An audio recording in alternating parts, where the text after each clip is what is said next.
Let's start with the second part. In order to develop a clear idea of prayer, we must first have a clear idea of God. Biblically speaking, God is a personal being.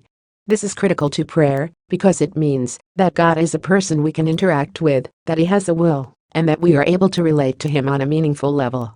If He were impersonal, then prayer would not be meaningful. If He were personal, but uncaring and distant, prayer wouldn't serve a purpose. Not only is God personal, but He is also loving. 1 John 4:8-16, John 3:16. This is also important in relation to prayer. If God were personal, but uncaring or unkind, then prayer might do us more harm than good. But God is not only loving, but He is also all-loving, omnibenevolent. In relation to prayer, this means that God always desires the best for us, because He loves us. God is also all-powerful, omnipotent, meaning that no prayer is beyond His ability to answer, for nothing is impossible with God. Luke 1:37. If God were less than all-powerful, then we would have no assurance that He could answer, or even hear our prayers. The fact that God is all-knowing, omniscient, is also significant to the concept of prayer. If God were limited, then He would not know all that is happening in His creation. If this were the case, He might overlook our prayers, because they might be beyond His knowledge. Fortunately, the Bible is clear that God knows everything. See, for instance, Psalm 139 2-4, 147, 4-5, Isaiah 46:10. In relation to God's omniscience, Jesus said, "Your Father knows what you need before you ask Him," Matthew 6:8. God is also wise and holy. He knows what is best for us, as well as what will lead us to holiness rather than sin. He is also immanent, meaning that God is active in His creation in a personal way, not only directing greater matters of history, but also involved in the life of everyone.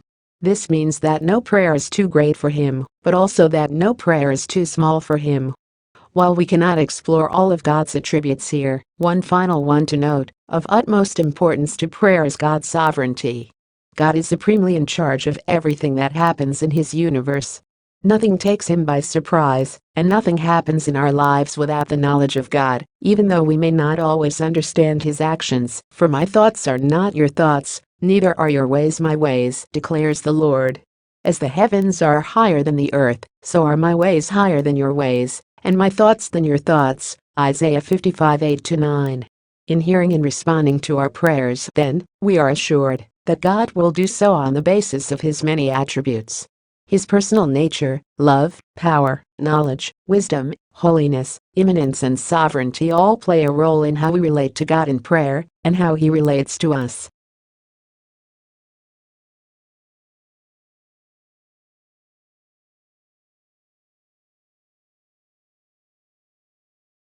Now that we have a clearer understanding of God's nature, it may be tempting to delve right into a definition of prayer. But first let's take a brief look at what prayer is not. This is by no means an exhaustive list. Prayer is not magic.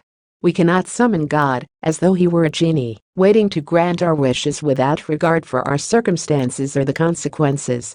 Prayer does not make demands. While we can make requests of God in prayer, we dare not make demands. God is the creator of the universe, and does not take orders from us. Prayer is for our benefit, not God's.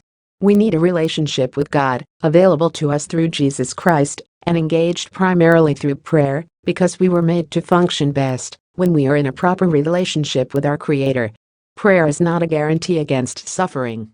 In this world, you will have trouble, John 16:33. Dear friends, do not be surprised at the painful trial you are suffering, as though something strange was happening to you.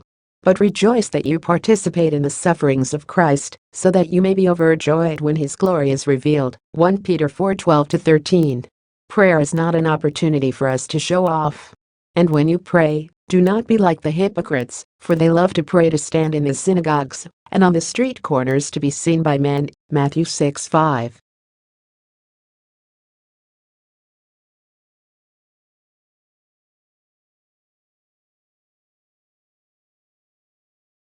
So what is prayer?